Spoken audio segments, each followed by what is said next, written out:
Amigos de Teatro Crítico en Hispanoamérica, estamos en una emisión más de nuestro programa, en donde, bueno, generalmente, además de aspectos doctrinales que vamos tratando, ¿no? También, pues, tratamos de analizar, de estar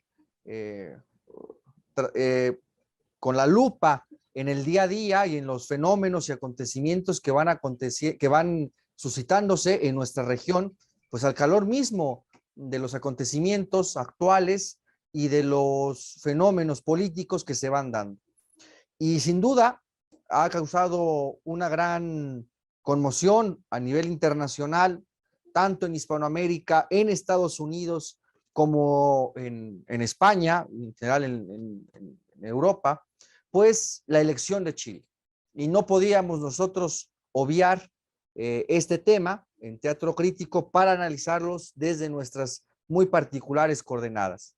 Pues de suerte que hoy vamos a hablar sobre las elecciones en Chile y bueno, el resultado electoral que hubo. Y para ello está con nosotros nuestro amigo René, precisamente desde Chile. René Navarro, ¿cómo está, René? Qué bueno tenerlo acá.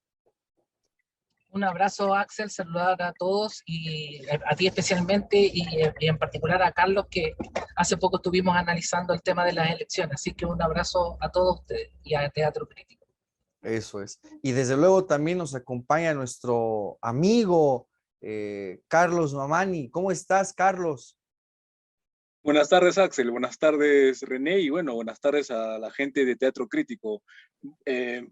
Una vez más, muchas gracias por la consideración para abordar algo fundamental con nuestro amigo René, por supuesto que es el titular de la sesión de hoy. Y Eso como es. bien mencionaste, Axel, es un tema cardinal no solamente para Chile. Eso que quede claro, es un tema simbólico para toda la región. Eso es, y que sus consecuencias, vamos, ya se están dando, por lo menos a Totalmente. escala ideológica, política, están presentes. Carlos, desde el Perú. Bueno, pues vamos a hacer una brevísima introducción.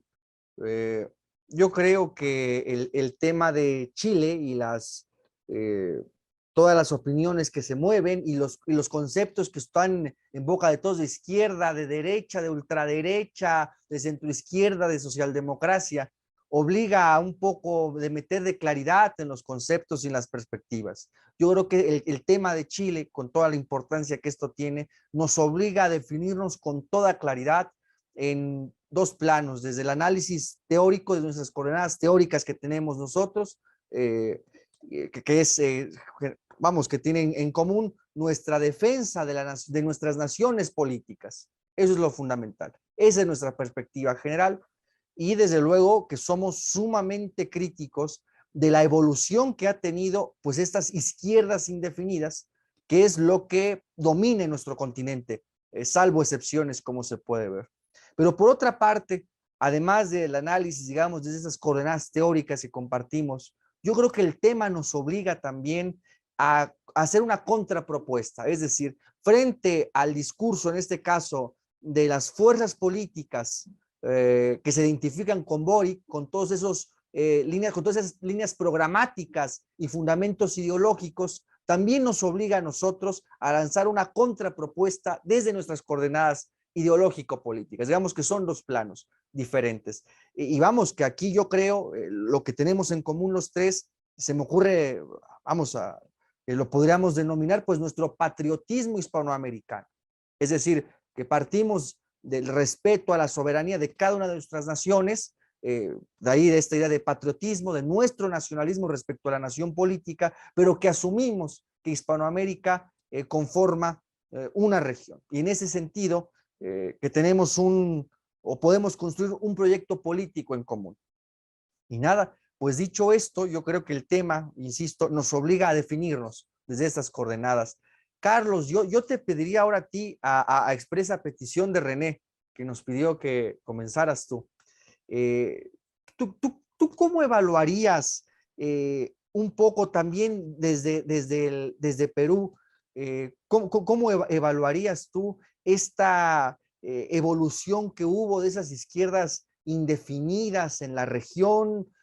¿Y cómo evaluarías también, para ligarlo, la reacción que hubo? Es decir, ¿por qué, digamos, gana Boric también con una crisis, me parece a mí, pues del régimen que aplicó un liberalismo económico con Pinochet, pero que tuvo continuidad en los demás gobiernos. Entonces me detengo, Carlos, en suma, en esas dos perspectivas para yo callarme.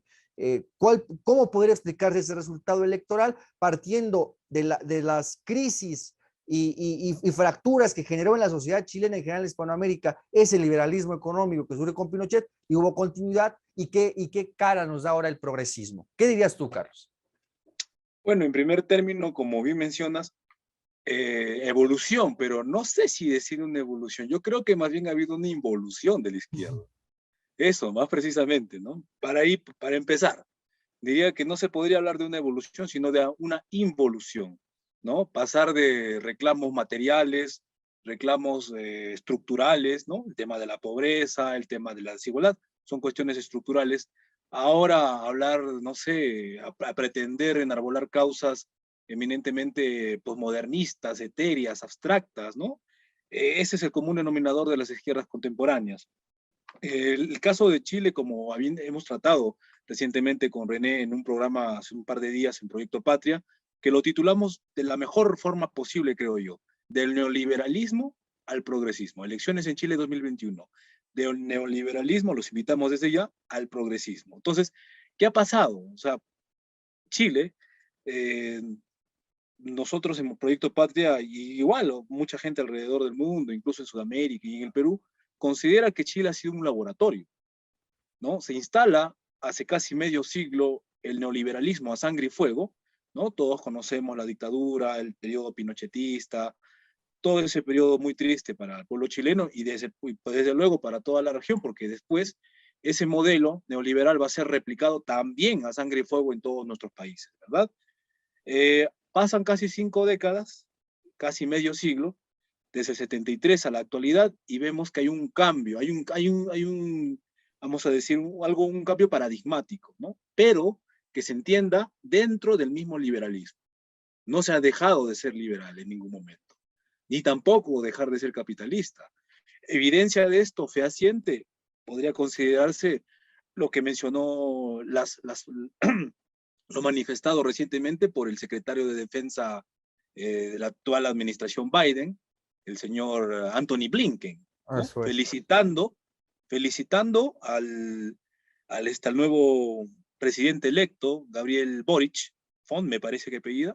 Entonces, claro, yo me pregunto, ¿no? ¿Se imaginan ustedes a Nixon, a Kissinger felicitando en el 73 a Allende? Bueno, yo creo que es un hecho muy sintomático, muy, pero muy sintomático, ¿no? Que efectivamente no estamos acá. Diciendo, perdón, Carlos, y diciendo, en Chile triunfó la democracia, así, el secretario de la Defensa de Estados Unidos. Entonces, ese es el problema, el gran problema que todavía nosotros tenemos en la región y que ni siquiera la gente que está en las ciencias sociales ha podido despercudir, es seguir con marcos teóricos de la Guerra Fría y de la posguerra fría, incluso hablar todavía a estas alturas de izquierdas y derechas, la verdad que yo no sé hasta qué punto sea tan prudente, ¿no? Ante la evidencia no podemos más que sacarnos el sombrero y reverenciarla tal como aparece, ¿no? Sino que la gente piensa que porque un candidato tal se lo cataloga que es de derecha, va a actuar de tal forma. O sea, la ideología piensa por la gente. O que se dice que es de izquierda de tal forma. Saliendo un poco del tema, y es un tema menor, es un caso menor, lo recientemente acontecido en Brasil. O sea, Bolsonaro, y que no ha sido atendido por ningún medio de comunicación, al menos en el Perú, el tema de Bolsonaro, ¿no? Evidentemente yo nunca he sido bolsonarista, ni mucho menos, pero en teoría él se supone que él está en la derecha, que es uno de los representantes más recalcitrantes del neoliberalismo, ¿no?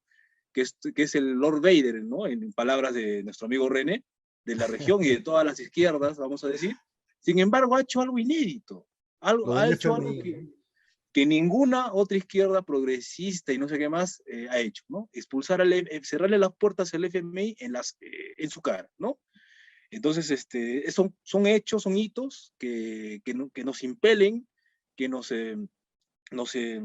interpelan a pensar ya no la realidad política en términos de izquierda o de derecha, ¿no? Creo que esa dicotomía, nos impide ver la realidad tal cual es, ¿no? Pensamos que porque un candidato o tal presidente, ¿no?, es de izquierda, va a actuar de tal forma, o porque es de derecha, va a actuar de otra forma, ¿no? Boric recientemente se ha manifestado, antes de que gane, respecto al tema de Nicaragua, por ejemplo, ¿no? No preste el apoyo, incluso lo denuncia. Entonces, claramente ya no son derroteros, es una brújula guiarse por izquierda hacia derecha, ¿no? Por ahí me quedaría, ¿no?, en esta primera intervención. Muy bien, Carlos, no, hombre, muchas gracias, muy puntual. René, pues empezamos, digamos, in media res con este tema, pues que es obligado comentar, ¿no? Esta desarrollo, evolución en el sentido de, bueno, de cómo fue transformándose, ¿no?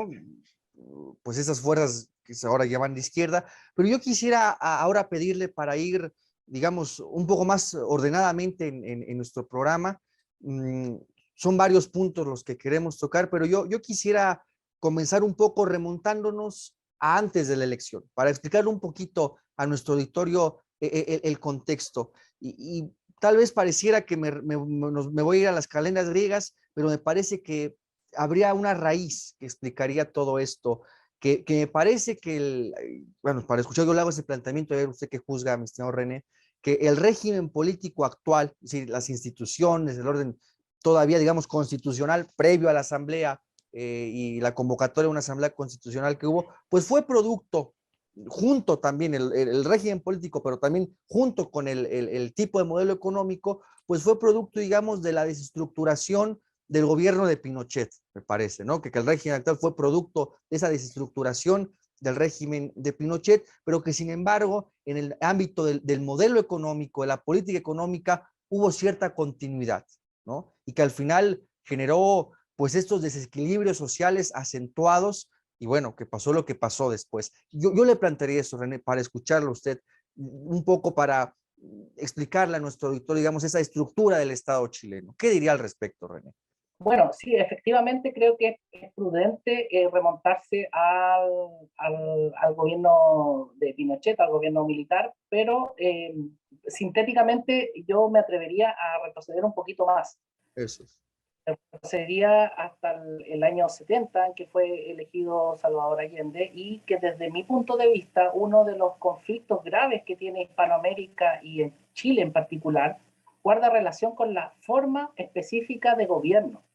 Vale decir, creo que todos estos problemas de alguna manera pueden ser justificados en orden a la institución del presidente de la República. Porque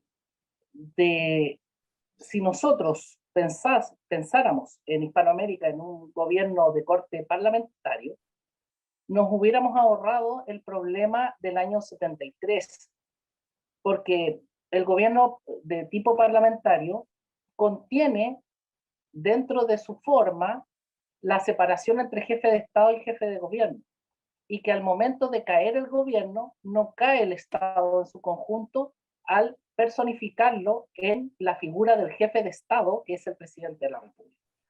Dicho eso, se agudiza entonces la crisis del año 73, se toman el poder los militares con un gobierno de facto primero y posteriormente devino en uno de jure, y lastimosamente el gobierno militar mantiene y agudiza la figura presidencial.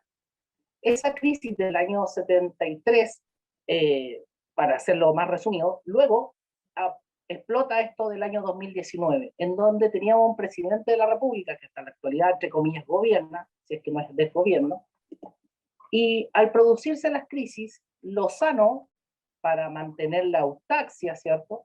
Eso. Hubiese sido que el gobierno saliera por acuerdo de las Cortes, de la Cámara de Diputados, de los órganos colegiados que en los estados civilizados existen, y inmediatamente tratar de dar continuidad al problema. Sin embargo, se produce un estallido, un llamado estallido social, que yo lo asimilaría al que ocurrió en España cuando se toman la plaza y llegan las carpas, no, se me olvidó en este rato la sigla, pero ustedes saben de qué estoy hablando, en donde hay, llamémoslo así, esquirlas de la resaca, o caña le decimos acá en Chile, estos efectos secundarios qué sé yo, de las copas, pero España y los gobiernos parlamentarios tienen la posibilidad de llamar a elecciones, convocar elecciones y el Estado se mantiene.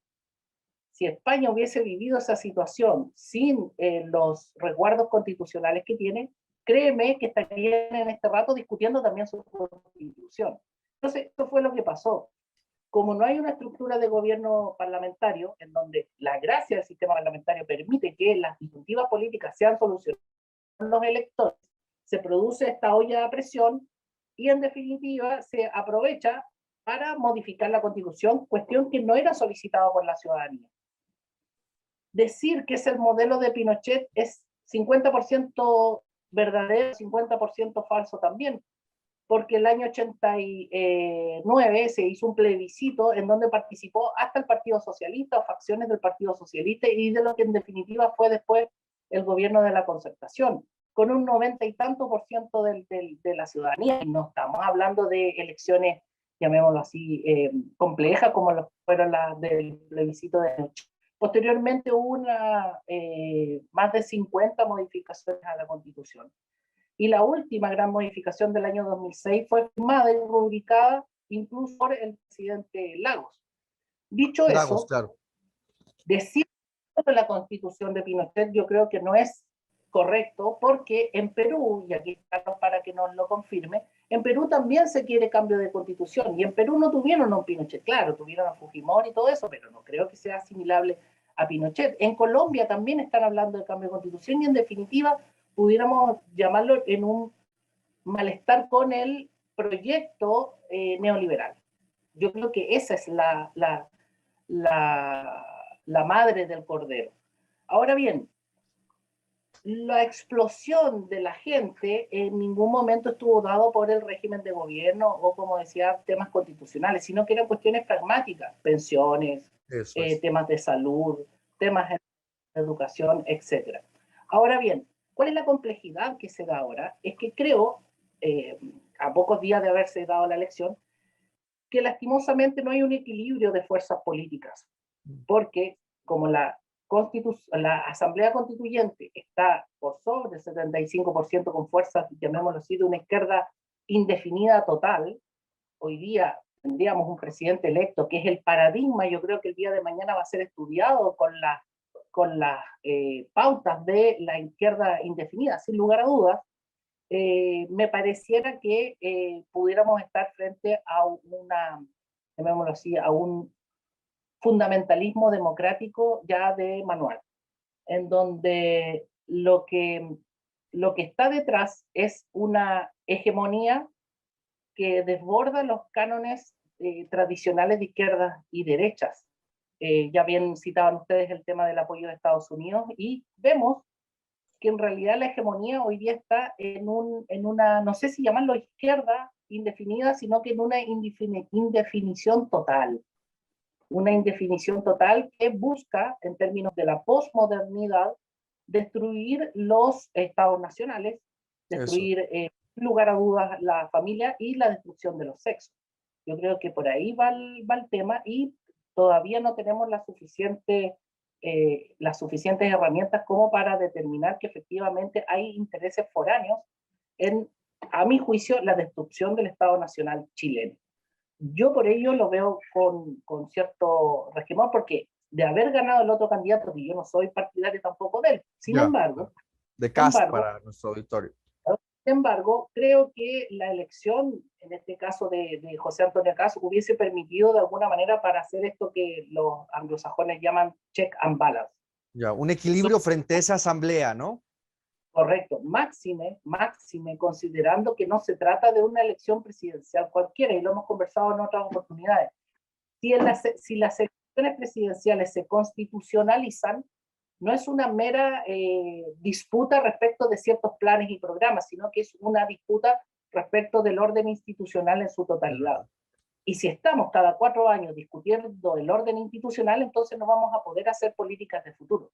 Y si no podemos hacer políticas de futuro, menos vamos a poder tener un orden del derecho, un orden constitucional, que en definitiva esa es la gracia de los estados, más allá de la pelea política contingente. Entonces, como para ir resumiendo y darle la palabra a usted, a ver si me puedo conectar por este otro lado, creo que estamos en presencia de lo que denominó recién Carlos, de un hecho histórico que no solamente interesa a Chile y que efectivamente destroza el horizonte político tradicional que habíamos estado acostumbrados a conocer.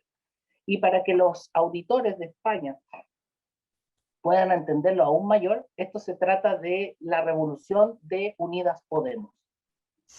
Es para centralizarlo en un bloque político contingente. De hecho, recién cuando venía, me indicó mi señora que Pablo Iglesias estaba dando casi una cadena nacional acá en CNN Chile. Ya. Pablo Iglesias, que ustedes lo conocen mejor que yo.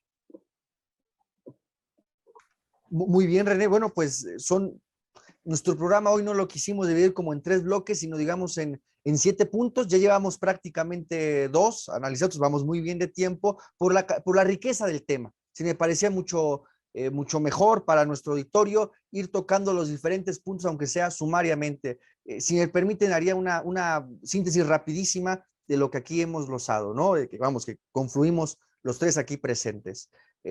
Yo creo que efectivamente, en función del estallido social que hubo, ¿no? Que fue muy visible con las movilizaciones, el llenado de plazas, etcétera, pues fue en buena medida producto del muy particular y muy radicalizado liberalismo económico que se aplicó en Chile desde la época de Pinochet, ¿no? Hay también un mito sobre la época de Pinochet, sobre una especie de época dorada de la economía. Pues hay que recordar que tiempo después de la caída del gobierno de Allende, el PIB durante el gobierno de Pinochet cayó hasta al 30%. Es decir, también ese supuesto milagro económico en la época de Pinochet, pues no es tan así, ¿no? En función de las cifras. Y sobre todo en materia muy sensible como es educación, el sistema de pensiones de seguridad social y la cuestión de salud, ¿no? Entonces son demandas sensibles que, por ejemplo, el tema educativo, al no haber un sistema de gratuidad, pues generaban las constantes protestas estudiantiles. Es decir, vemos aquí como una prueba clara, como también, por decirlo, en ese principio, verbo es factum, la verdad está en los hechos, frente a este libertarismo que ha surgido ahora en nuestros días en la región, frente a este liberalismo radicalizado, pues también ahí están ciertos efectos que están presentes, ¿no? Unos desequilibrios, unas inestabilidades sociales que llevan a esto, ¿no? Ese sistema de educación, de no tener un sistema de educación pública hace que se endeuden las familias, por ejemplo, a nivel universitario, y bueno, y las constantes protestas estudiantiles, el tema de pensiones o el tema de salud. Es decir, la aplicar esas perspectivas liberales a rajatabla generan al final de cuentas estos fuertes desequilibrios, ¿no? Entonces ahí está la prueba clara cuando, si se critica el marxismo por utópico, bueno, aquí también están los resultados de ese liberalismo económico radicalizado, me parece a mí, Carlos. En ese sentido, yo te pediría para pasar al siguiente punto, que tú glosaras un poco, ¿cómo verías, cómo se explicaría este estallido que hubo, esta inconformidad social que se tradujo en esas movilizaciones y en este llenado de plazas previo al llamado a la Asamblea Constituyente en Chile y desde luego previo a la elección presidencial? ¿Tú cómo verías eso, Carlos? ¿Cómo ves eso? ¿Qué raíces encuentras en ello? Bueno, en primer término decir que en efecto, tú ya lo mencionaste, hay un tema de fondo que es el tema de los ajustes estructurales, el tema de las reformas neoliberales, que nos ha afectado a todos, porque las protestas que se han visto en Chile, que han sido obviamente mucho más grandes, más potentes que otras en la región, han habido también el año pasado, cuando me entrevistaste, también han habido, en Perú hemos tenido movilizaciones de ese corte, ¿no? Que en efecto se amparan, se sustentan en algo real, que es los problemas materiales de existencia, la carencia, la desigualdad, la pobreza, aún vigentes en más de 200 años de repúblicas, entre comillas, que tenemos ahora. Sin embargo, no, eso no agota el fenómeno. Si bien es cierto, explica a cierto nivel, no lo termina de agotar por completo. Hay otras variables que muchas veces no se toman en cuenta. Los medios de comunicación. Los medios de comunicación han tenido un rol sumamente clave en las movilizaciones, en los estallidos de violencia que se han visto en nuestros países en estos últimos tiempos, ¿no? Y me refiero al año pasado sobre todo, ¿no? Y en lo que va de este año. Yo siempre me pregunté, reflexionando en torno a una frase del profesor Marcelo Gullo, que es un amigo también de la casa, siempre va a decir él, ¿no? O sea, hay que tener un criterio mínimo de realidad, de verdad, ¿no? Para hacer las cosas. Entonces, ¿dónde se ha visto que los medios de comunicación promuevan la protesta social, avalen y digan, ha ganado el pueblo o despertó el pueblo? O sea, eso no como que no se ajusta a la realidad, porque los medios de comunicación, sus intereses responden valga la redundancia, a intereses que no tienen nada que ver con nuestras verdaderas necesidades, con la verdadera solución de nuestros problemas. Entonces, claramente se ha visto también una manipulación desde el poder que representan los medios de comunicación para volcarnos justamente a tirarnos a las garras, por decirlo de un modo, de estas izquierdas, ¿no? De estas izquierdas indefinidas, que son cualquier cosa menos izquierdas en las cuales nuestros pueblos puedan encontrar las claves del progreso, ¿no? Muy difícil, creo yo eso, porque en realidad de fondo no muestran reformas o tienen planteamientos para mejorar las condiciones materiales de existencia, ejecutar cambios estructurales, ¿no? Los cambios en Sudamérica, en el Perú, en Chile, no se van a hacer pues con posmodernismo, con la lucha contra el heteropatriarcado opresor, no sé, fomentando el control demográfico, el tema del aborto. No nos olvidemos que estos son núcleos duros de estas izquierdas, de esos temas. Y esos temas acá entran con el neoliberalismo, señores, no se olviden. Acá las esterilizaciones forzadas, todo ese tema demográfico viene con Fujimori, ¿no? En Chile también tengo entendido que ya con Pinochet venía el tema, ¿no? O sea, se ve claramente que estas izquierdas, lejos de jugar en función a lo que ellos dicen, porque es peligroso esto, porque de los neoliberales, de la derecha, sabemos quiénes son, sabemos cómo se comportan y sabemos lo que quieren. Lo que es peligroso de estas izquierdas es que se camuflan bajo supuestas banderas populares de reivindicación, pero en el fondo responden a intereses nada esclarecidos, por el contrario oscuros, y que están movilizando agendas, como bien dijo René, que buscan la disolución de nuestros estados nacionales. Entonces, para redondear la idea, ¿por qué se ha volcado la población a este tipo de, ¿no? A este tipo de izquierda, a este tipo de protestas? Como digo, hay algo de verdad que impulsa esto, que son las condiciones materiales de existencia. Por otro lado, y al mismo tiempo, son los medios de comunicación. O sea, se utiliza un problema, ¿no? Para catalizar toda una agenda, ¿no? Y ese problema va a seguir existiendo, porque no van a solucionar los problemas, las cuestiones estructurales de nuestras sociedades, ¿no? Que es siempre lo económico, el núcleo duro. No tienen propuestas contundentes allí. Se quedan en la cuestión superestructural y sobre todo en lo que ya en términos del materialismo filosófico, en la capa basal, ¿no? Últimamente se está hablando también, para nadie es un secreto, que las izquierdas que tenemos en la región, al margen de las discrepancias que puedan tener, que son mínimas, el común denominador es que contemplan, ¿no? La introducción del concepto de Estado plurinacional en nuestras constituciones, ¿no? Eso atenta claramente con la capa basal, por supuesto, ¿no? Por ahí me quedaría con esta segunda intervención. Perfecto, Carlos. Pues para pasar ahora con René, bueno, estábamos precisamente, René, pues vamos, lo que usted ya había glosado respecto a estas movilizaciones que hubo previo a o lo que desembocó en la convocatoria a la asamblea, a una asamblea constituyente, una convención constituyente y desde luego previo a la elección. Y bueno, decíamos que en buena medida, usted también lo comentaba, que una de las raíces, o al menos una de las variables, como dice Carlos, pues fue sin duda estos desequilibrios sociales. Y cosas que nosotros ya no estamos hablando de igualdad, de esas cuestiones medio demagógicas, ¿no? De equilibrios sociales, de unos mínimos equilibrios sociales que deben haber en la sociedad, incluso para su propia estabilidad política y económica, ¿no? Y vamos, comentábamos con Carlos que ahora estas tendencias que también surgen en Hispanoamérica de un libertarianismo o de un liberalismo radical, pues se ve también en Chile sus efectos reales y efectivos, ¿no? Sobre todo en temas sensibles como es la cuestión educativa, la de pensiones y la salud, ¿no? Entonces, René, yo en ese sentido, usted comentaba algo muy importante. Se va a una elección en un grado fuerte de inestabilidad política, en tanto ya está en entredicho el orden constitucional, que mal que bien es el andamiaje del Estado, indudablemente, instituye determinadas formas y procedimientos para la organización y el funcionamiento del Estado, y a la par una elección presidencial. O sea, vamos, que esos estaban removiéndose los cimientos del Estado nacional. ¿Usted qué nos diría un poco al respecto en esa situación y que nos glosara qué ha sido de esta Asamblea Constituyente para nuestro auditorio? ¿Qué diría al respecto, René? Sí, perfecto. Solo aclarar que en Claro. términos técnicos, por lo menos así se ve en Chile, no se trata de una asamblea constituyente a la More 1789, ¿ya? Vale decir, no, en teoría, y conforme la reforma constitucional que se hizo de la propia constitución, como les gusta llamarla a ellos, de Pinochet, la propia constitución da un mandato a la convención constitucional para redactar una constitución. En eso consiste. ¿Ya? Uno, desde el punto de vista normativo, pudiera quedar tranquilo porque el mandato es redactar.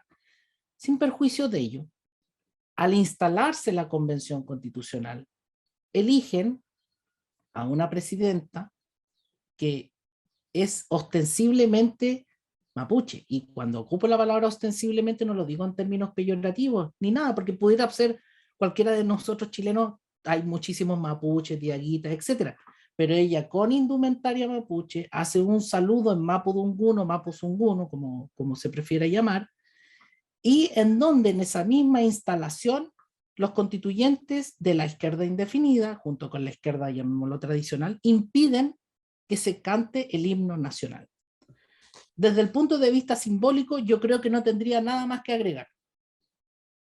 Ahora, hay personas que ven esto como atractivo, folclórico, etcétera, etcétera, pero nosotros sabemos, y yo creo que Axel, tú, Carlos, con esos dos hechos que les nombro, el hecho de no querer cantar la canción nacional y el hecho de incluso izar una pseudo bandera mapuche y hablar en mapuche, deja de lado un montón de personas que no manejan ese idioma. Si ese idioma no es un idioma, a ver, como pudiera ser en Paraguay, ponte tú, que se hablara en guaraní. Que está bien, porque en Paraguay la gente habla guaraní, pero en Chile se habla español. En Chile se habla español. Igual acá. Es exacto. Entonces, si tú partes como autoridad diciendo eso. Ahora, ojo que esta presidenta de la Convención Constitucional emerge del mismo conglomerado de izquierda indefinida de Unidas Podemos. Lo estoy hablando así, se llama Frente Amplio, pero es lo mismo para que se entienda bien. Emerge, o sea, es lo mismo que Boric. Es lo mismo. Si a eso le sumamos que ya se han saltado reglas, porque como les digo, tenían un mandato, tenían que fijar su reglamento en 2/3, ya no lo hicieron. Dentro de la convención se está castigando la libertad de expresión, la libertad de prensa. No se permitió en algún momento entrar a los periodistas. El hoy día presidente electo en algún momento maltrató periodistas en vivo. O sea, acusaban al otro candidato acá de ser Trump, pero el que se mostró trumpista, por decirlo de esa manera, o trompetista, como se quiera decir, fue el otro candidato. Si a eso le sumamos que todos los medios de comunicación, y para estos efectos hablamos de la televisión, que es lo que ve la gente, todos, no estoy exagerando, es todos los medios de comunicación tomaron partido por el actual presidente electo. Sí, es verdad eso. Si eso no es anómalo, a mí me gustaría que en los comentarios, en alguna parte, me dijeran qué es, porque de verdad que es imposible que en estas condiciones los canales de televisión, y además que se produce una cuestión tan rara, porque supuestamente ellos están impugnando el modelo, pero resulta que el modelo en su conjunto les está facilitando los platós de televisión. A mi gusto, el gran empresariado está detrás de Unidas Podemos, está detrás del Frente Amplio.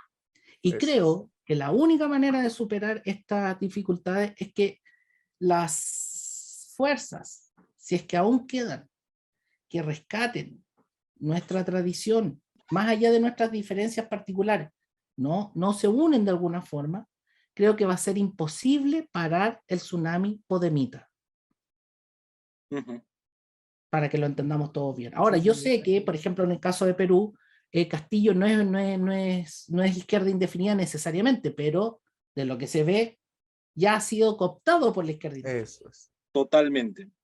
Entonces, si nosotros sumamos a Argentina, que es el paradigma de la izquierda indefinida, Eso es. y ahora sumamos a Sí, Chile, sí, que sí. ojo, porque se dice Michelle Bachelet, presidenta socialista, Ricardo Lagos, presidente socialista, sí, Sí. está bien, pero gobernaban en una estructura que buena, mala, regular, más o menos, debemos revisar, porque en esto, siempre en esta lógica de no solamente de lucha de clases, sino que de dialéctica de imperios, Eso es, muy bien. está comprobado, ¿cierto?, que Estados Unidos tuvo una intervención en el derrocamiento de Allende. Hasta ahí va bien, para la historia oficial.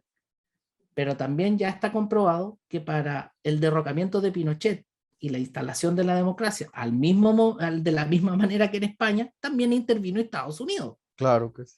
Entonces, si sacamos la cuenta, para hacer la analogía con la patria grande, con la madre patria, quizá a nosotros nos faltó, para equilibrar un poco, y ahí vuelvo a lo que hablaba al principio, régimen parlamentario y seguridad social. Si nosotros tuviéramos régimen parlamentario y seguridad social, nos ahorramos el estallido del año 2019. Y el tema de la seguridad social es complejo, porque los análisis tradicionales no resisten el hecho de que al mismo tiempo esta izquierda indefinida está promoviendo derechamente que no haya población. Entonces, ¿cómo vamos a sostener regímenes de seguridad social sin población? Claro, Con ¿cómo un se van a llamado cotizar, no? explícito, correcto, con un llamado explícito a la no reproducción. Eso es.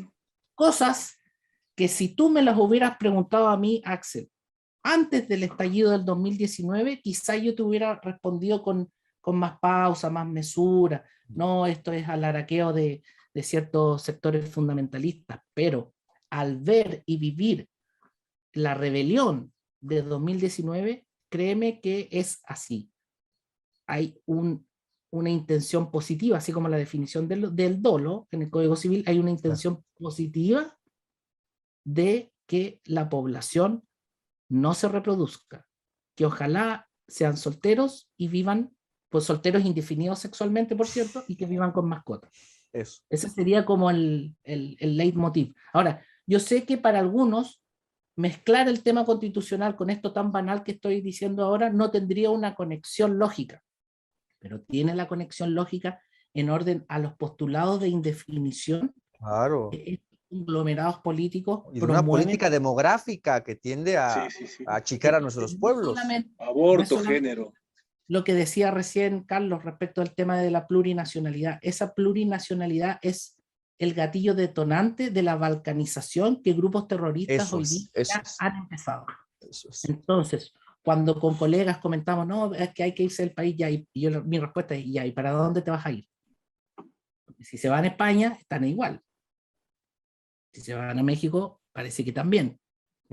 Entonces, este es un tema, vuelvo a insistir, global, que no solamente interesa a los chilenos, sino que interesa de alguna manera desde el punto de vista de cuáles son las reglas a las que como comunes y mortales nos vamos a tener que suceder. Y ahí viene mi problema. Porque llamémoslo así, en un orden lógico tradicional, tú sabes a qué reglas atenerte. Pero en la indefinición, ¿a qué reglas nos vamos a tener? ¿Cuál va a ser la regla? Si no, la regla pareciera ser, la regla es que no hay regla. Muy bien. Pues usted comentó, introdujo un tema que tenemos perfilado, vamos bien de tiempo, vamos despachando los puntos, que es el tema del movimiento mapuche abiertamente en contra de la unidad nacional. Eso queremos cerrar con eso. Ahora yo quisiera, ya para introducir de lleno a la cuestión electoral, como ha podido ver nuestro auditorio, no quisimos simplemente en media res meter el tema de la elección, porque caemos acaso en una pura fenomenología. Era bueno remitirnos a ciertos procesos históricos y a ciertas estructuras, por muy sumariamente que lo hayamos expuesto. Me parece que se da un panorama un poco más amplio a nuestro auditorio, de que esas cosas no surgen de la nada, ¿no? Me parece que esto era necesario, y además es el contexto y las raíces del proceso que nos lleva a las condiciones de la actual elección. Yo en ese sentido quisiera ya meter precisamente la cuestión electoral, remitiéndonos rápido a la primera vuelta, porque tal pareciera, por cómo se presentó y que fue lo más sonado, el triunfo de Gabriel Boric, que solamente hubo una elección y fuera Boric contra Kast, y Kast hubiera ganado arrolladoramente cuando en sí sacó el 30 y tantos % y fue la suma de los otros partidos que también necesariamente decidieron darle su apoyo. Yo aquí, digamos, como en plan dialéctico de materiales que salieron en la prensa, hubo un documento, una entrevista que salió, por cierto, en la BBC, que anda, bueno, la BBC en Hispanoamérica anda alebrestando a todas esas corrientes de la izquierda indefinida, pero marcadísimamente. Ahí hay que reconocer. Guaripola con la Deutsche Welle ¿Sí? y la BBC. La Deutsche Welle, que son los alemanes, la BBC y RT, acá Sí, RT español. curioso. Son Sí, bravos los sí, rusos, sí. son bravos porque Sí. lo que prohibirían en Rusia aquí lo alebrestan. Y hubo en esta entrevista, y me parece un poco a mí la ingenuidad, la mala fe y el mal análisis sociológico y político de Marta Lagos, que es la coordinadora del Latinobarómetro, la directora de esas encuestas del Latinobarómetro.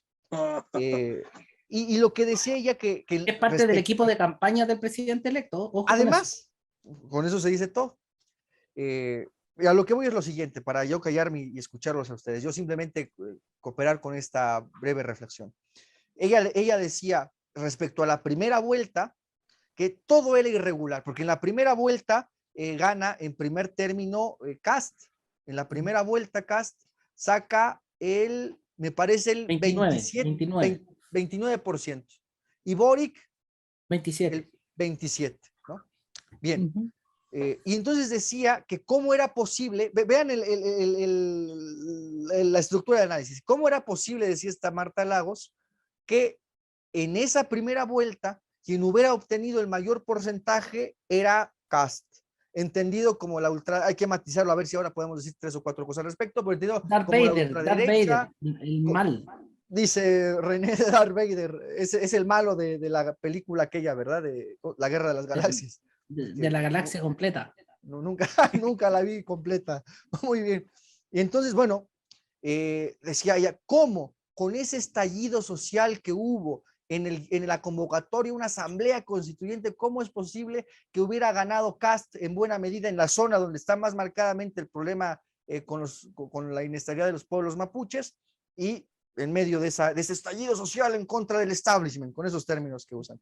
Bueno, y aquí es una perspectiva totalmente confusa porque suponen que esa masa que se movilizó y se manifestó en las plazas en 2019, casi que como veían muchos numéricamente, aritméticamente veían muchos, pues casi que lo hacían equivaler a la totalidad del conjunto del cuerpo electoral. Y eso es una ingenuidad.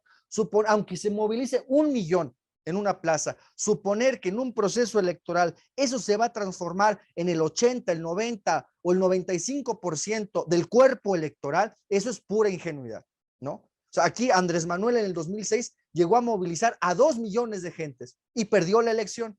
Con fraude no, el problema es que la perdió, no pudo ganar, ¿no? Es decir, el hecho de suponer que masas aritméticamente numerosas se manifiesten, se movilicen, y eso se va a traducir en términos electorales en el 80, 70 o 90%, es un mito. Eso es un error sociológico tremendo. Y además omiten, primer aspecto, que no pueden totalizar y hacer esa generalización tan vacua. Y segundo elemento, omiten que en buena medida en el seno de las sociedades y de los pueblos, en este caso remitido al cuerpo electoral, respecto a la elección, evidentemente, omiten también la reacción, que siempre hay una reacción frente a esos movimientos, es decir, hay un conjunto, hay un subconjunto del cuerpo electoral que está en contra de eso y que marca distancia y justamente reacciona. Y precisamente una de esas reacciones fue en esa primera vuelta, pues ese volumen electoral del 29%, casi un tercio del electorado que logró Kast. Entonces, eso es importante.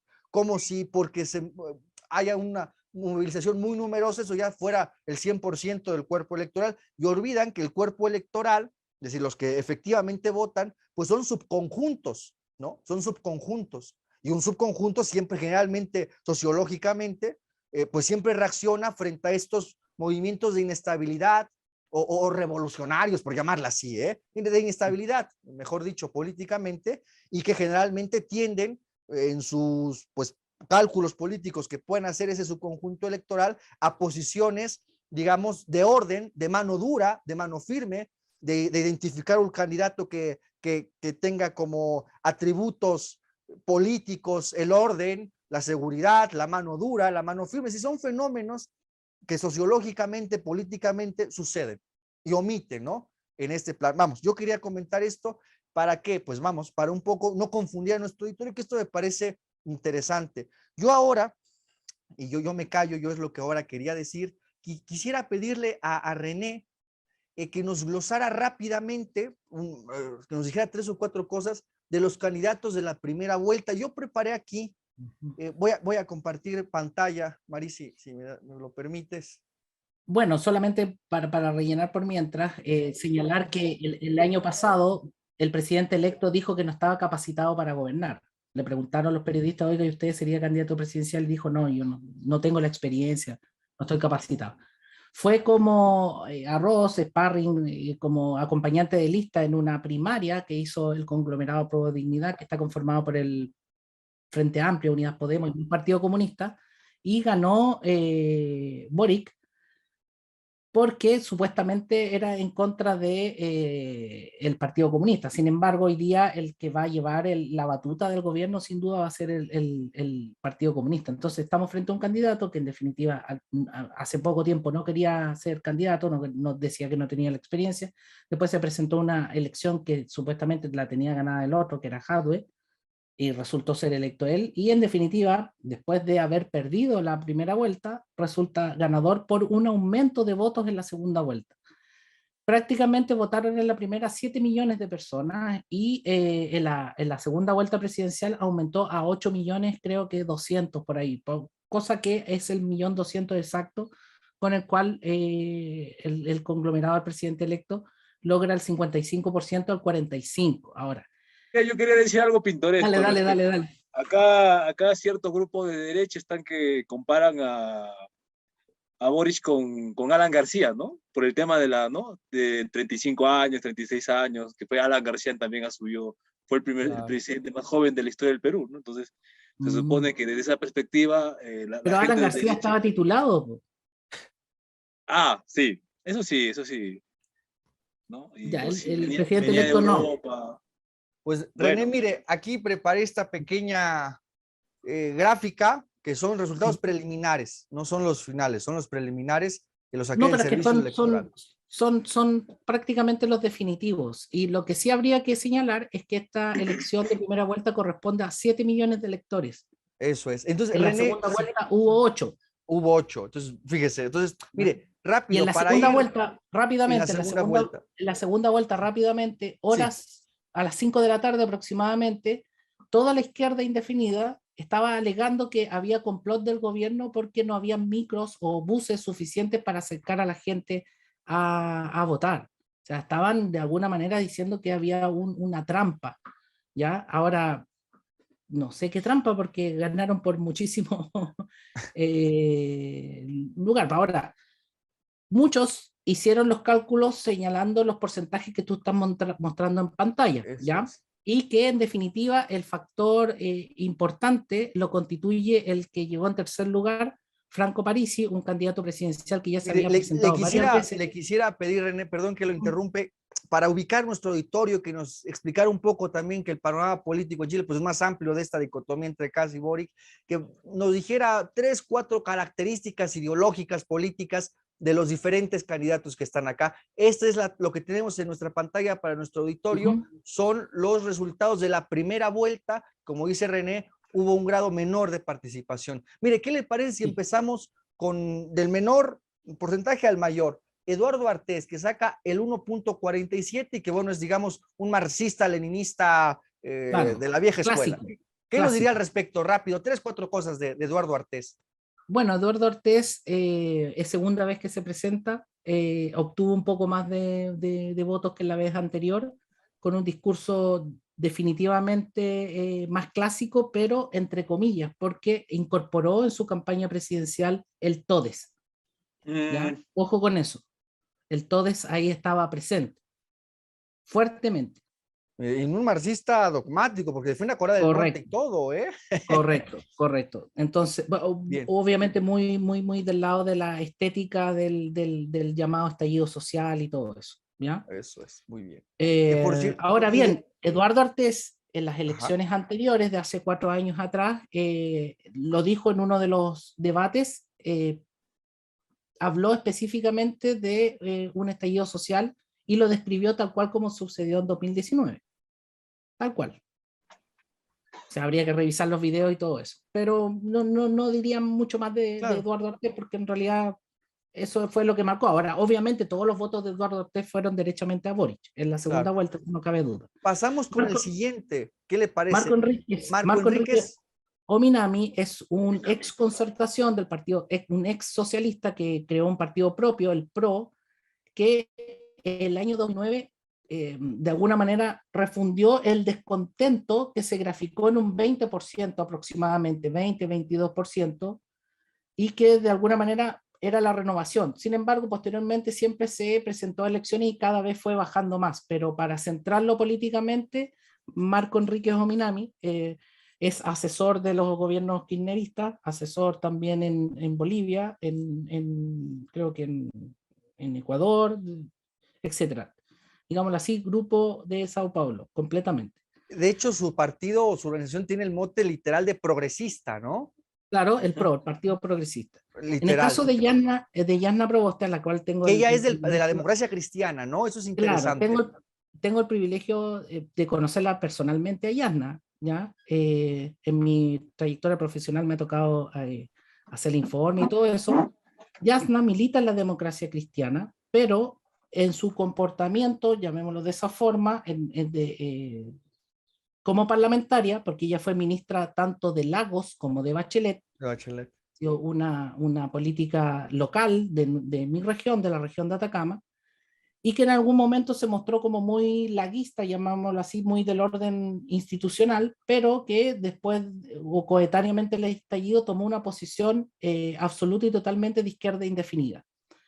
Desde ese punto Siendo de vista, la democracia cristiana, fíjese qué interesante. Sí, lo que pasa es que es una militancia, pero no hay una acción. O sea, en la acción izquierda indefinida, llamémoslo así, en el rótulo es democracia cristiana. Pero en los hechos, los proyectos de ley, por ejemplo, ella fue la que presentó el proyecto de ley de indultar a los presos de la llamada revuelta. ¿Mm? Y también tuvo un rol importante ahí respecto al tema previsional. Entonces, si nosotros queremos graficarla específicamente, izquierda indefinida en los hechos y en el papel, democracia cristiana. Democracia cristiana, dicho sea de paso, que no existe. O sea, en Chile no hay una Angela Merkel. Esto no existe. Creo, sin temor a equivocarme, que la democracia cristiana le pasó algo similar a lo que le sucedió al Partido Radical desde el año 38 para acá, que de ser el partido hegemónico, hoy día prácticamente con ellos ni cuadran la caja, porque en la segunda vuelta dijeron que apoyaban a Boric, pero que iban a hacer oposición. Y hoy día ni siquiera están en las conversaciones para integrar el gobierno. Entonces, mire, es interesante, vamos, tuve el apunte histórico, es con los votos de la democracia cristiana de Rodomiro Tomic, se olvida esto, que Allende pudo llegar a la presidencia de la República por el voto de Tomic, y que por eso Tomic tenía todas unas posturas, me parece, más congruentes con la doctrina social de la Iglesia, incluso con la nacionalización de recursos estratégicos. Entonces, pero en función de lo que usted nos dice, René, para nuestro auditorio de otros países de Hispanoamérica y de España, digamos que la democracia cristiana en términos ideológicos de la doctrina social de la Iglesia está desdibujada. O sea, se ecualizó con este progreso. Yo me atrevería a decir que más doctrina social de la Iglesia tiene Kast que la democracia cristiana completa. Sí, le creo. Sí, le creo. De Sebastián Sichel, que me parece era el candidato, llamémoslo así, bueno, oficial, Sebastián Sichel, ¿no? Claro, pero es un invento, totalmente invento. ¿A qué me refiero con invento? Que no emerge de los partidos de la derecha tradicional, ni de Renovación Nacional, ni de la UDI. De hecho, se presentó como independiente, dejó afuera candidatos históricos como Joaquín Lavín, y se dijo y se transparentó que es el verdadero candidato de las grandes empresas. ¿Ya? Y representaba derechamente el piñerismo, la continuidad del piñerismo. De Sebastián Piñera, eso es. Claro, ahora hay que hacer presente también que Sebastián Sichel es un ex militante de la democracia cristiana. Mm. Lo mismo que en el caso de Sebastián Piñera, que también tiene un pasado anclado en la democracia cristiana. Ahí ya a lo mejor daría para otro tema, pero muchos catalogan a Sebastián Piñera como un gobierno de derecha y la verdad es que sería de centro progresista. Piensa tú que con él se aprobó el matrimonio de personas del mismo sexo, ¿vale? Matrimonio igualitario como se tiene que decir ahora. Tú tienes que decirlo así, si no Sí, te golpean. muy bien. Eh, Oiga, este caso de Franco Parisi que logra el 2, bueno, cerrados los términos, 12,80%, 12,80%. claro, Un que le ganó a caso, Sichel y que le ganó a Yasna Proboste. eso, yo le Ojo con quería eso. preguntar aquí, vamos, por lo que nos llega a la prensa desde acá, que no hizo campaña en el país y que está en Estados Unidos. Hay un episodio de Black Mirror en donde un monito, un avatar, Ajá. gana las elecciones en términos telemáticos. Bueno, pasó lo mismo con Franco Parisi. No llegó a hacer campaña, ni siquiera votó por él mismo, porque tiene problemas judiciales por pensión alimenticia, pero no obstante aquello, pudo capturar a un, llamémoslo así, a un votante que no es de izquierda indefinida y que es más interesado por los temas económicos del día a día, llamémoslo así, de la especulación financiera, una suerte de que no necesariamente están claros los grupos económicos tradicionales. Me atrevería a decir que en la primera campaña de Trump, Parisi se parece más a Trump en ese sentido, o sea, eso de capturar a sectores medios, medios bajos, pero Digamos en esos aspiracionales. términos, electorales, digamos, ¿no? Claro, claro, Yo lo que no, identifiqué, y no le pregunto, necesariamente René, cuadrados en la derecha tradicional, pero que yo, tampoco de yo lo que izquierda. Ahora, identifiqué en el discurso, y le pregunto a usted, René, y yo por lo que escuché, escuchando a París y sus conferencias y discursos, me pareció un poco encuadrado, por ejemplo, en términos económicos dentro del liberalismo. Hay cierta sí, relación, claro, ¿no? O sea, es un completamente. liberal en lo económico. Completamente, Muy bien, completamente. Pero con esta figura outsider, con un claro, ya. discurso diciendo yo no soy de derecha, no soy de izquierda. Contra la casta Eh, política y esas cosas, ¿no? Un poco a claro, la Milei, ¿no? exactamente. Este sujeto de Argentina. Sí, pero consideraría que Milei Ajá. es más contundente en sus apreciaciones y con una línea más definida, ¿ya? Ya, En el caso de Parisi es más zigzagueante. bien, Es bien, más bien. zigzagueante, en algunos momentos pareciera ser incluso un candidato de centro izquierda, en otras muy liberal, turbo liberal. En realidad tiene como de todo Parisi, es Muy bien. como Mire, ese candidato clásico, candidato bisagra. ya, eso. Mire, me quiero saltar a Boric porque nuestro último punto que ahora vamos a tocar es analizar ideológica y doctrinariamente a Boric con más detalle para nuestra audiencia, es el punto del programa. Pero de Katz se ha dicho poco. ¿Usted qué diría de Katz? Bueno, Kast se le hizo la caricatura de ser nazi porque el padre alemán tenía 18 años cuando fue reclutado por las milicias de la época. Entonces era tan ridículo como decir que alguien que hizo el servicio militar en Chile para el 70 y, no sé, 75 era pinochetista por defecto, o sea, a ese nivel. Creo yo que no pertenece a la élite tradicional de Chile, porque Chile es muy chico, y yo creo que aquí Carlos me va a apoyar en eso. Las grandes familias de Chile son poquitas, y están en Chile desde el siglo XVII. ¿Ya? Ahí está llamémoslo así, la concentración económica de verdad. Kast es un inmigrante alemán, segunda generación, y llamémoslo así, aspiracional, con una familia que creció, familia grande, etcétera, pero no diríamos que es, por ejemplo, el dueño de grandes empresas. Obviamente, para el resto de la población va a tener más dinero y todo eso. Ahora, ¿qué se le cuestionaba a Kast? Que tenía muchos hijos. Entonces, tener muchos hijos es algo malo. No puede tener muchos hijos, que era rubio, que era muy pinochetista, que era nazi. Yo creo que Kast, objetivamente hablando, es un conservador clásico en lo valórico y en lo económico un liberal más. Un liberal más. Ya, eso, un Eso, liberal más. Perfecto. un liberal más. Muy bien, René. Bueno, Carlos, hicimos un panorama general para, digamos, equilibrar las participaciones. Yo te preguntaría a ti ahora, digamos, en visión de síntesis, con este panorama riquísimo que nos dio René, porque nos dio un panorama de las fuerzas políticas que están en Chile. Carlos, ¿tú cómo evaluarías, tú cómo diagnosticarías esta variedad o esta variopintidad de fuerzas políticas, ¿no? Digamos, parece que esta agenda, digamos, progre, por llamarla así, se ha ecualizado y asumido incluso movimientos en lo económico que se hacen llamar de derecha. Ahora vamos a definir un poco estos, pero me parece que ninguna de las fuerzas, ninguna, desde una perspectiva nacionalista, patriótica, hispanoamericanista. ¿Cómo verías tú esto, Carlos? Bueno, en primer término decir, me quedo con lo último que estaba mencionando René. Mencionaba el tema, ¿no?, de la cuestión cultural, vamos a decirla, ¿no?, la cuestión conservadora en Kast. Y en efecto, o sea, esto tiene que ver también con el cambio de paradigma dentro del sistema capitalista, ¿no? O sea, no es casual tampoco, ¿no? La primera vez que nos entrevistaste, habíamos comentado sobre el foro de Davos, sobre la Agenda 2030, ¿no? Lo que algunos denominan las élites de los metacapitalistas, del supracapitalismo, en fin, varios nombres se le ha dado. El hecho es que para esta gente ya no es, para el capitalismo contemporáneo, el capitalismo del señor Joseph Stiglitz, del señor Klaus Schwab, el capitalismo inclusivo, el capitalismo progresista, el capitalismo de izquierda, ¿no? Suena hasta cierto punto pintoresco decirlo, pero tal cual ahora es. Para este capitalismo ya no sirven los conservadores.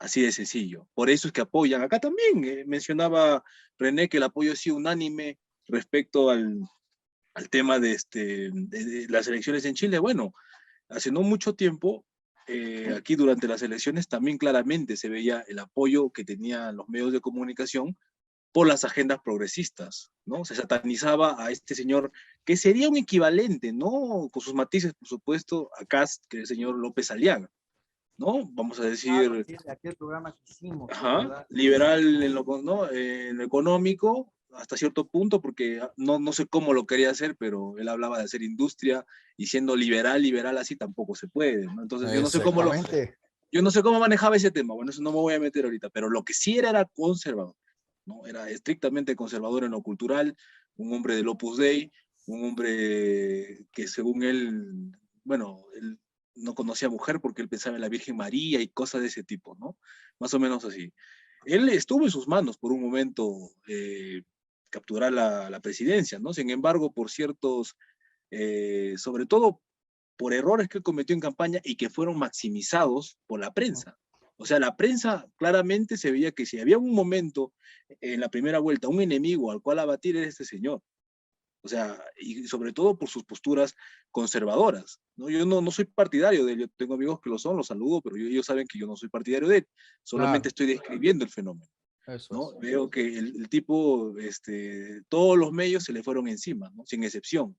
Ya después, en la segunda vuelta, tenemos que gana Castillo, como bien había hecho notar René, termina siendo cooptado. Sucede que en el Perú algo, y esto creo que puede replicarse a diversos contextos, ¿no? Ahora sobre todo con lo que estamos pasando.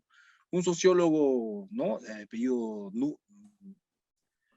Guillermo Nugent, mal no recuerdo, creo que es él. Sí, él tiene unos libros sobre las élites en el Perú, ¿no? Demuestra cómo es que con un discurso popular Fujimori asume la presidencia y es cooptado por las élites neoliberales.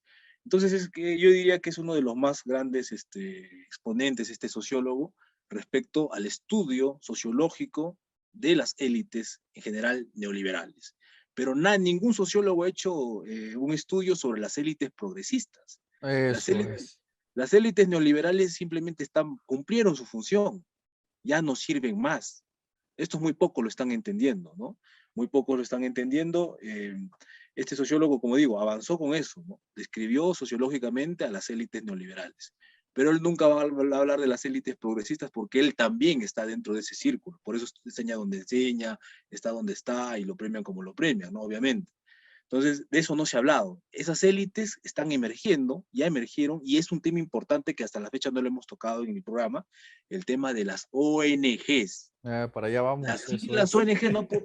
Si las ONGs falta algo en el rompecabezas, nunca se va a terminar de armar, ¿no? Entonces las ONG son las plataformas, Muy bien. ¿no? Sobre las cuales esta gente se dirige. Yo me he identificado que al menos se funciona así el tema. Son las ONGs a través de las cuales las canalizan financiamiento del exterior, ¿no? Para mover agendas que no tienen nada que ver con la realidad o los problemas de los peruanos, de los chilenos, de los mexicanos, porque esto es extrapolable a cualquier ámbito de nuestra Sudamérica, de nuestra Iberoamérica, de nuestra Hispanoamérica. Entonces, se ve las ONGs en contubernio porque no operan solas, ¿no? Los medios de comunicación que replican sus agendas, ¿no? Aunque sean de izquierda o de derecha los medios, los replican. Uno que otro medio por ahí que está en la clandestinidad, pero que no, los grandes medios capitalinos de Lima promocionan esto, ¿no? O sea, por activa o por pasiva. En el programa con René que tuvimos mencionaba cómo es que una periodista liberal, ¿no? Siempre pro mercado, de un momento a otro, cuando ya vio que esta izquierda asume, y que rodea al profesor Castillo, lo captura, ¿no? Y lo arranca de las manos de una supuesta izquierda más cavernaria, más antigua, y lo celebraba, ¿no? Bueno, decía, todos somos caviares, decía.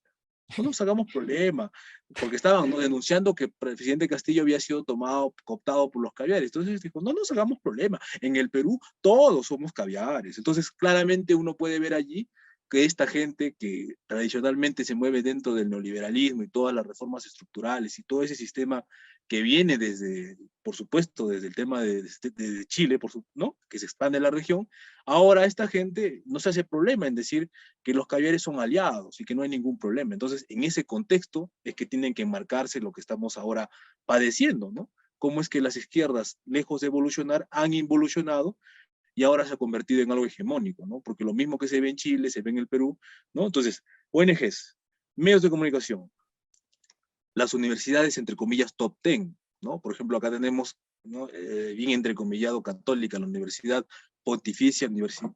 Está sin audio, Axel. Axel, no está sin audio, Axel. Nada, un matiz, perdón, simplemente subrayar, perdón que interrumpiera, pero es que eso me pareció fundamental para nuestra audiencia. Hoy las universidades, en su mayoría, habrá excepciones evidentemente, son el núcleo ideológico de toda esta basura ideológica que se pulula por ahí. Son las universidades, ¿eh? Yo sumaría acá en Chile la primaria y la secundaria, o sea, Claro, completo. claro. Completo. En algunos, como dice René, en algunos lugares, el sistema educativo, ¿no? Yo en el caso peruano menciono a las universidades porque es lo más visible. Pero y aquí seguramente las universidades, todavía la primaria, la secundaria en México. Todavía, pero hay que mirar siempre. Chile, Argentina. No, pero van para allá, sí, totalmente. Entonces, a eso estamos yendo, Carlos.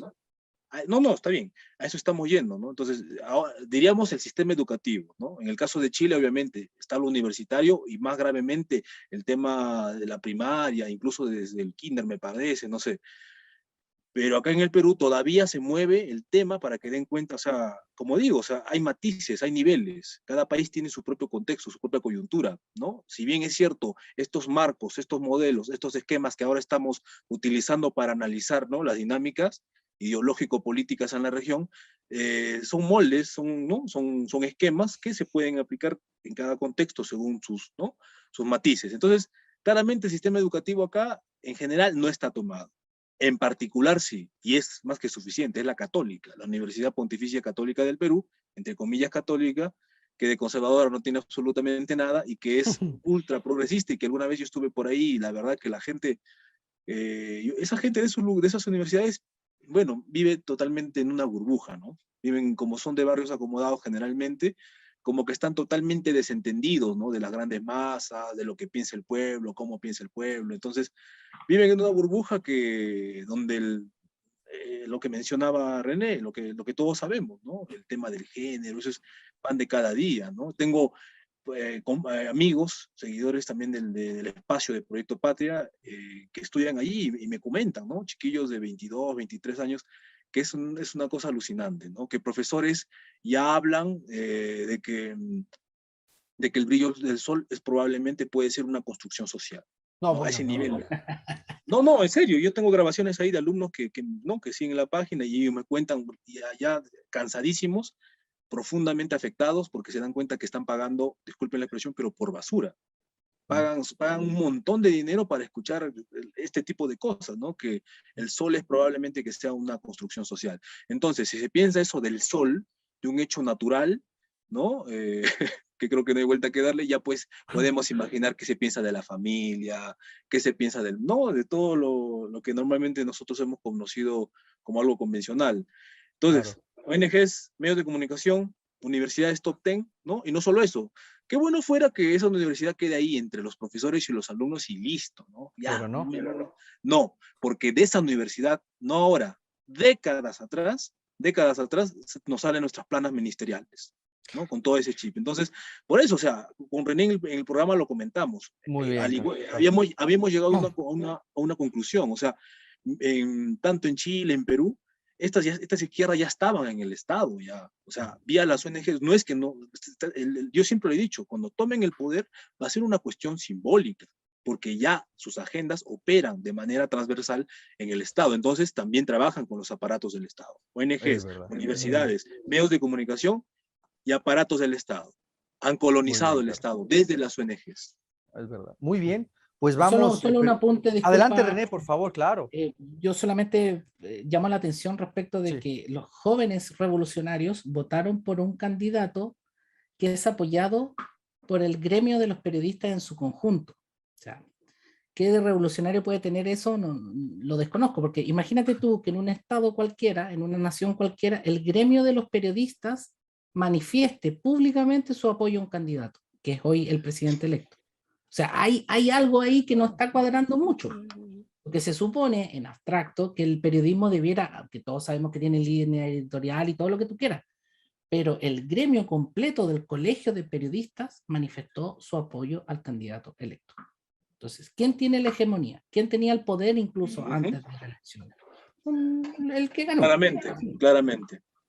Muy bien, René. Pues vamos perfilando el final de nuestro programa. Creo que hemos enriquecido, digamos, un análisis pues sumario de la situación política chilena y complementada con esa cuestión, por ejemplo, en el Perú y en general, que es el estado, digamos, en rasgos generales de toda Hispanoamérica. Y yo quisiera en este momento, si me permiten, robar 5 minutitos y ya después que ustedes comenten lo que crean pertinente. Respecto al análisis de Boric, que me parece ahora es lo sustancial, para darle un poco más de elementos a nuestra audiencia. Pues yo creo que en este punto del programa, yo remitiría, me parece que justo para esta confusión en los medios de comunicación, en la prensa, en la militancia política, quien está ahí, de izquierda, derecha, socialdemocracia, centro, pues nos ayuda muchísimo y nos da mucha luz ese libro, esas dos obras de Bueno, El mito de la izquierda y El mito de la derecha, ¿no? Eso me parece fundamental, pero también agregarlo con un texto más que se pueden consultar libremente en internet, está en el Catoblepas, sobre el desplazamiento de los términos de derecho y izquierda a otros ámbitos no estrictamente políticos, sino yo sobre todo éticos y morales, fundamentalmente en esos aspectos. Entonces, claro, si nosotros queremos mantener el carácter político de los términos de izquierda y de derecha, tenemos que remitirlos al Estado, a la organización del régimen político, a la organización o propuestas que se tengan del proyecto económico, lo decía Carlos, eso que nosotros denominamos la capa basal, vamos, la capa económica del Estado, los recursos y las programaciones que debe tener todo Estado y el ámbito de sus relaciones internacionales, ¿no? Pero sin embargo, si bien también hay una izquierda indefinida, también hay una derecha indefinida. O sea, cada vez se van perfilando más y más una oposición se llama usualmente de derecha, bueno, pues no sé, como respuesta a la cuestión del aborto, un poco lo de Kast, ¿no? Movilizar ese término de derecha al ámbito ético y moral, y que está bien y que es necesario desde nuestra perspectiva, ¿no? La cuestión del aborto con una política demográfica prudencial y todo este combo ideológico de lo llamado LGTBQ, es serio esto, más, etcétera, los inventos de Judith Butler y las universidades norteamericanas. Bueno, nosotros, claro, mantenemos nuestra postura, pero también a esa derecha, digamos, si no tiene una propuesta clara en términos económicos o útil en función del interés nacional, tampoco basta, ¿no? Tampoco basta mantener oposición a esos aspectos que nosotros marcamos nuestra Te distancia. hago un inciso, en el caso de Kast solamente decía bajar los impuestos, pero cómo financiar, etcétera. O sea, solo justo, la baja de impuestos a lo justo. Milei, una cosa así. Justo, eso voy. Entonces, justo eso que decía René. Yo para cerrar, bueno, pues en ese sentido, me parece que es muy oportuno ocupar esa estructura del Estado que nos ofrece Bueno y el materialismo filosófico para analizar las propuestas programáticas, sobre todo de Boric. Y si asumimos que el Estado está compuesto de esas tres partes, de un régimen político, de la capa económica y del ámbito de sus relaciones internacionales, gloso lo siguiente, me callo para que ustedes comenten lo que vean conveniente. Me parece que en términos del régimen político, Boric está totalmente en una línea perfilada del fundamentalismo democrático. Es el fundamentalismo democrático, que entre otras cuestiones me parece que concretamente aquí es que entre más dispersión del poder del Estado haya, mejor para ellos. Olvidando que los espacios del poder político que deja el Estado lo ocupan otros más, generalmente los vectores del poder económico, ya sabemos también en qué sentido van, pero además también me parece a mí en una ruptura de la unidad nacional chilena, me parece, Boric plenamente, porque constantemente está hablando de una descentralización de las funciones del Estado. Y eso es, claro, no habla en función también de la cuestión regional, pero una cosa, por vista la experiencia también en otros países, una cuestión es dar autonomía administrativa o funciones administrativas a las regiones y otra cuestión es ceder partes políticas del poder del Estado que deben de mantener el mando nacional. Son cosas distintas. Una cuestión es pues las funciones administrativas, de trámites, de servicios públicos que pueden tener las regiones y otra distinta es el traspaso del poder político. Es muy peligroso.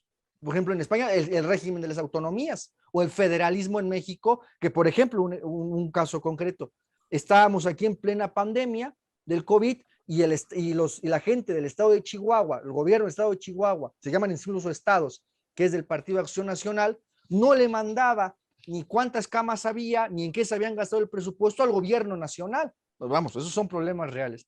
Bien, me parece eso. Por otra parte, en el ámbito económico, y aquí yo centro mi crítica, me parece que Boric simplemente está en este discurso, me parece demagógico de la cuestión de la pobreza, que compartimos nosotros la preocupación por los equilibrios sociales y la justicia social, pero me parece simplemente una perspectiva de política social sin pensar en la producción nacional. Y eso es lo que es grave. No tienen una propuesta de industrialización de nuestros países, de rearticular el entramado productivo de nuestros países. Simplemente es la política social que suponen que entregando dinero y apoyos sociales se corrige la pobreza. Eso es un mito por completo. Y enmarañado totalmente de muchas de las mitologías del ecologismo. Y para cerrar y dejarlos a ustedes, en el ámbito cortical, pese a los que la ingenuidad de los izquierdistas en Hispanoamérica creen, me parece que con quien más nexos ha forjado Boric es por la unidad hispanoamericana, no, me parece que está en completo conchavamiento con los Estados Unidos. Yo cierro con esto. Representantes del Partido Demócrata salieron a apoyarlo, literalmente. Hoy el Partido Demócrata tiene en buena medida cooptada a todas las izquierdas progresistas en Hispanoamérica. Esto es indignante. Yo me callo, yo me detengo aquí con esta última reflexión para que usted también lo introduzca, René, y cerrar. Boric, para dar rápidamente datos concretos, en su propuesta programática que se puede descargar en PDF, Apruebo Dignidad, se llama y lo pueden corroborar, de un compendio de 53 medidas que daba, 20 tenían que ver con la salud mental y con cuestiones sexuales. No puede ser eso. Y con cuestiones sexuales. Y además, en su primer discurso, porque esto lo escuchamos, en su discurso de presidente electo, lo primero que dice es, hablando en mapuche, y diciendo un saludo a todos los pueblos, dice así, que habitan en este lugar llamado Chile. Ah, entonces no existe la patria. No, entonces no existe la nación. Entonces para esta gente no está en sus perspectivas políticas ni la patria ni la nación. Yo me callo. René, ¿usted qué nos dirá al respecto de la ideología de Boric? Yo creo que tú has hecho una síntesis fundamental y vuelvo a insistir en la copia a España respecto de Podemos y el PSOE hoy. con la diferencia es que el PSOE sigue siendo un poco más importante y Podemos está dentro del vagón de cola, que es al revés. El vagón de cola sería el Partido Socialista y lo que fue la Concertación. Ahora, en el caso de Boric, yo creo que lo resumo así. Si ustedes ven la parrilla programática de Netflix, eso es Boric. Es Netflix. Disney Plus. En eso estamos y concuerdo plenamente con el tema de la hegemonía del Partido Demócrata en Estados Unidos, y yo lo identificaría netamente con Kamala Harris. O sea, si tú escuchas los discursos de Kamala Harris y ves los discursos de Boric, sumado al tema que no está en Estados Unidos tan patente, del tema de la pulverización del Estado Nacional. Hay otra analogía que tiene que ver con el uso de la bandera nacional. Si por ejemplo tú pones la bandera nacional en alguna parte, eres automáticamente facha, pinochetista, o sea, lo peor de lo peor de lo peor. Y ocurre algo similar en España, en donde la gente que ocupa la bandera tampoco es tomada en el sentido natural y obvio del uso tradicional de los símbolos patrios. Esa amalgama de ideologías, porque es difícil encuadrarlo en una, porque yo creo que es un mix, un batido de muchas, pero que al mismo tiempo pudiera ser baladí si es que la elección fuere en Estados Unidos. ¿Por qué quiero decirlo así? Porque cuando Kamala Harris llega al poder, porque es Harris la que está en el poder, ¿no? El caballero está senil, está viejito, está lo mismo. Cuando Kamala Harris llega al poder, imbuida con este cuento del Black Lives Matter y todo, el LGTB y bla, bla, bla, ¿cuál es el punto? La Constitución norteamericana no está en cuestión. No es tema. Aquí ocurre lo mismo, pero con la promesa de un nuevo orden constitucional.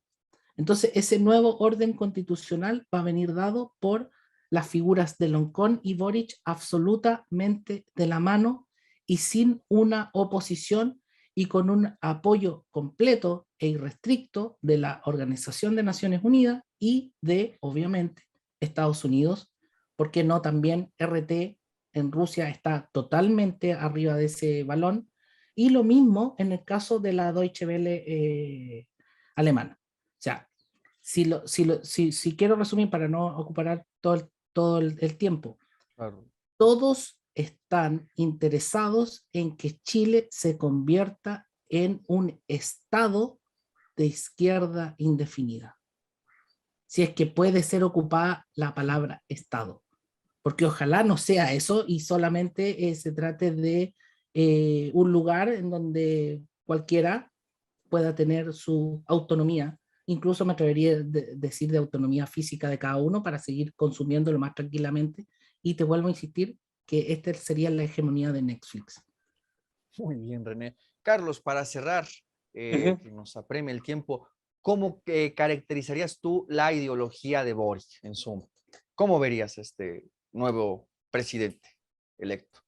Bueno, actualmente es elegido como el baluarte del posmoprogresismo contemporáneo, ¿no? Es el abanderado del podemismo acá en estas partes, del cual, ¿no? De Podemos beben varias de las izquierdas, ¿no? Acá también son la gente que ha cooptado al profesor Castillo, es muy amigo del señor Pablo Iglesias y de toda esta gente. Y bueno, y decir finalmente, para ya no hacer más largo este final, decir que al poder mundial y a las potencias particularmente les conviene que este tipo de izquierdas avancen, porque estas izquierdas son totalmente antinacionales, son totalmente antiestatales, por eso ya no demoran con el tema del pacifismo recalcitrante, acrítico también. Entonces, como habíamos comentado en la sesión anterior, ¿no? Con otros compañeros de Venezuela y de España, el tema de las potencias es que, bueno, podrán tener sus discrepancias entre ellos, pero a nosotros nos siguen viendo como despensas de materias primas. Podremos tener simpatías con Rusia,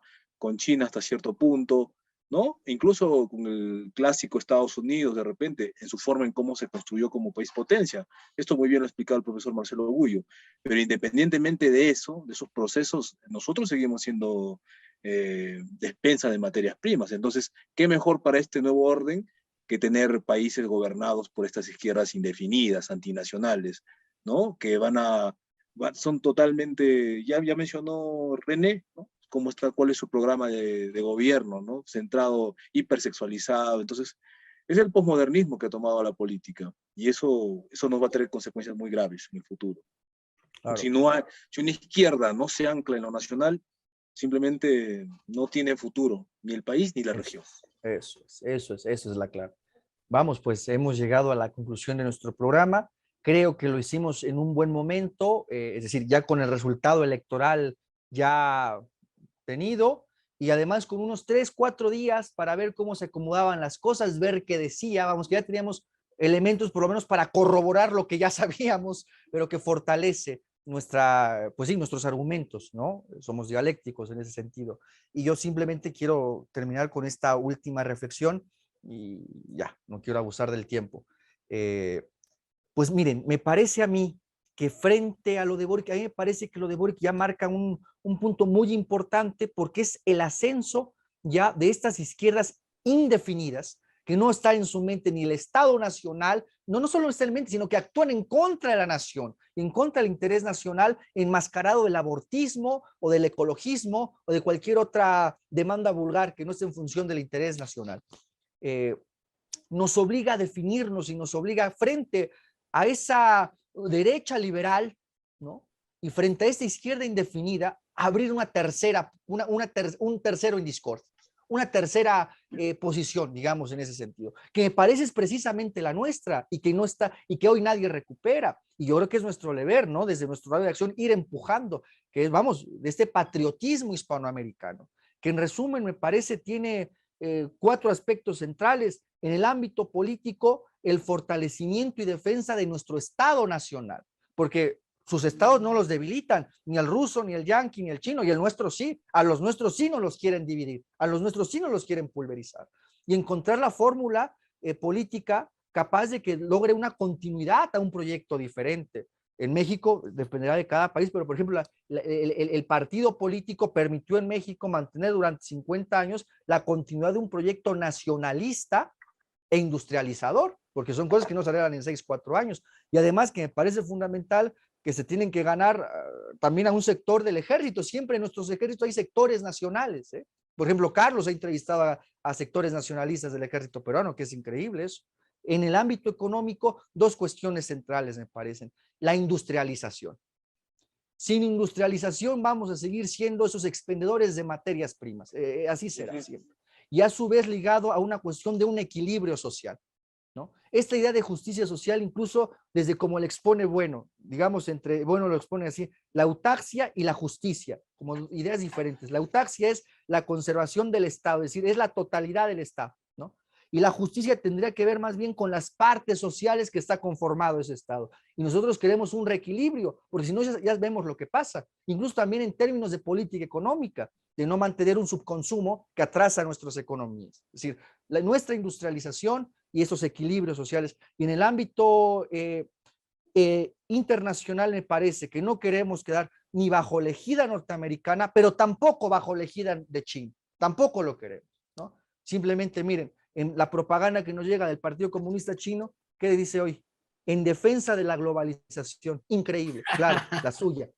La suya. A ellos les conviene. La suya. Y yo cierro, por cierto, comentándoles, digamos, en plan dialéctico y les pediría un minutito a cada uno después de esto y ya, porque me parece importante eso, aunque sea tocarlo así de rápida.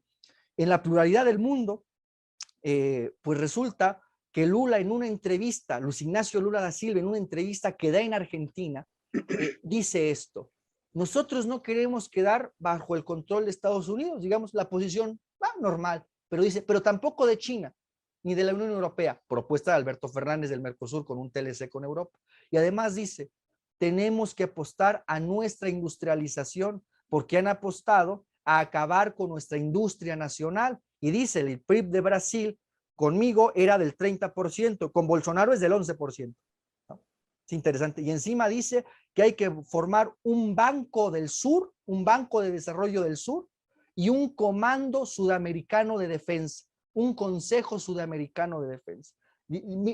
qué problemas, ¿no? Porque tenemos a Lula con nuestras propuestas, pero totalmente envuelto en toda la progresía y apoyado con esos interlocutores, ¿no? Vaya paradoja. Yo te apuesto que para la Paradoja. campaña presidencial Lula se va a teñir el pelo de un color fucsia, rosado, algo así. Te apuesto que se Yo digo que posmoderniza. todavía no aguanta, pero el problema es que está rodeado y los interlocutores son esos. Y por otra parte, por ejemplo, Cast, pues no basta simplemente con esa oposición a esos aspectos éticos o morales. Necesitamos el tema económico. De nada nos sirve estar en contra del aborto Sí, siendo sí, una sí. política económica liberal. ¿De qué nos sirve eso? De Si no nada. se habla de la unidad hispanoamericana y de la industrialización. Un minutito, René, ¿qué diría al respecto? Sí, concuerdo. Y lastimosamente los grandes conglomerados políticos no se han dado cuenta que llamémoslo así, las coordenadas no son las tradicionales. Y yo, honesta y humildemente, creo que hay que tomar las coordenadas que entrega el materialismo filosófico en orden a entender que van a estar más cerca las izquierdas definidas de cualquier otra cosa más. Yo creo que ese cristal para mirar es un cristal que nos puede hacer entender lo que está sucediendo. Perfecto, René. Mi estimado Carlos, ¿qué dirías? Bueno, decir efectivamente, para complementar lo que decía René, las viejas, las rancias dicotomías de análisis, ¿no? que se siguen utilizando lamentablemente, siguen siendo las de la Guerra Fría, izquierda versus derecha y viceversa. Eso ya no es brújula para nadie en este siglo XXI, ¿no? La evidencia demuestra que son categorías rebasadas por la propia realidad, ¿no? Lo que ahora nos enfrentamos es entre los de arriba y los de abajo, entre los nacionalistas y los globalistas, entre Eso la es patria y la antipatria. Eso. Pues nada, amigos míos, esto fue Teatro Crítico en Hispanoamérica. Nos veremos en un programa más que quiero convocarlos a los dos sobre el problema mapuche y Araucanía, donde grupos terroristas atentan contra la unidad de la patria chilena. Y nada, pues yo decir con nuestra tradición de nuestro patriotismo hispanoamericano, viva Hispanoamérica unida, justa, libre y soberana. Muchas gracias. Esto fue Teatro Crítico de Hispanoamérica. Gracias, Axel. Hasta la próxima. Nos vemos, René. Abrazo, Adiós, Carlos, adiós. Axel, muchas Listo. gracias. Pues ya le mandé a René el enlace, pero creo que... Sí, me dijo que acaba de llegar a su casa, así que un momentito me dijo, pero Ah, bueno. me está diciendo que se va a demorar un poco, me dice. Una disculpa, Mari, de verdad, ¿eh? Me conecté por acá para no hacerles tardar más. Pero usted no va manejando, ¿no? No hay problema con eso. No, tranquilo, si va mi señora. Ah, qué bueno. O sea, un gusto, señora, ¿cómo está? Mucho gusto, mucho gusto. Si quieren ahora comentamos algo por el WhatsApp, porque Mari se tiene que retirar, que ya son las 9 de la Listo, noche allá. Listo. Cerramos, listo.